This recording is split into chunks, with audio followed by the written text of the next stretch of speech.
अब आइए ले चलते हैं आपको सीधा महाराज जी की इस बहुत ही अलौकिक और दिव्य घटना पर। दोस्तों, कई घटनाओं में हमने आपको बाबा नीम करोड़ी महाराज जी की परम भक्त रही कुमारी रजनी जोशी के बारे में बताया है, और यह घटना भी कुमारी रजनी जोशी जी के साथ में ही घटी थी।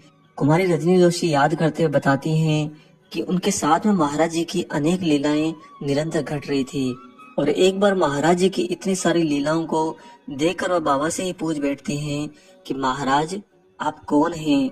उत्तर में महाराज जी सिर्फ मुस्कुरा कर रह गए।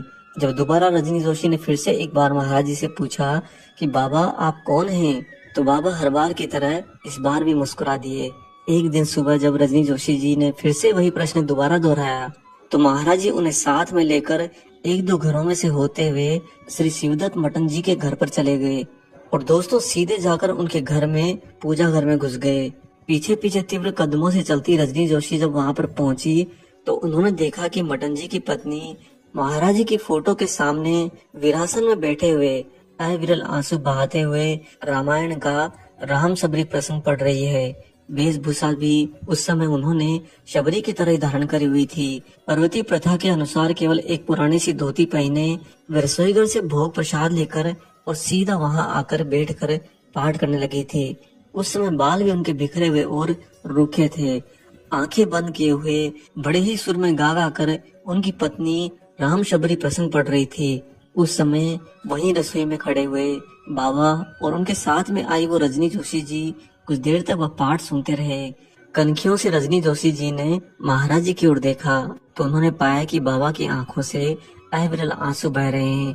महाराज जी खड़े खड़े रो रहे हैं। दोस्तों, इस बार महाराज जी रजनी जोशी जी की तरफ देखकर बोले, अब भी नहीं समझी तू?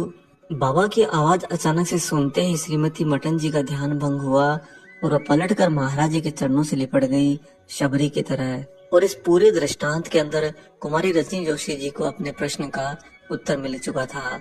महाराज जी ने कुछ भी नहीं कहा। श्रीमती टंडन जी को आशीर्वाद देने के पश्चात रजनी जोशी का हाथ पकड़कर उस घर से बाहर आ गए और सीधा वापस अपनी जगह पर आ गए। दोस्तों, उस दिन रजनी जोशी जी के मस्तिष्क के सारी शंकाओं के बादल छट चुके थे। वह पहचान गई कि महाराज जी वास्तव में कौन है। जिस दुविधा के अंदर वह इतने लंबे समय से बाबा की बार बार करी जाने वाली लीलाओं के मद्देनजर स्वयं को रखते हुए इस प्रश्न को संजोए बैठे थी कि वास्तव में महाराज जी हैं कौन? क्या वो हनुमान जी हैं? क्या वो राम जी हैं? या फिर स्वयं ही वो कहीं ईश्वर तो नहीं, भगवान तो नहीं? यह प्रश्न उनको बार बार खाया जा रहा था, परंतु इस घटना में स्वयं ही महाराज जी ने सब कुछ बता दिया। दोस्तों, बाबा ने बता दिया कि मैं वही हूँ। अब वह वही कौन है, आप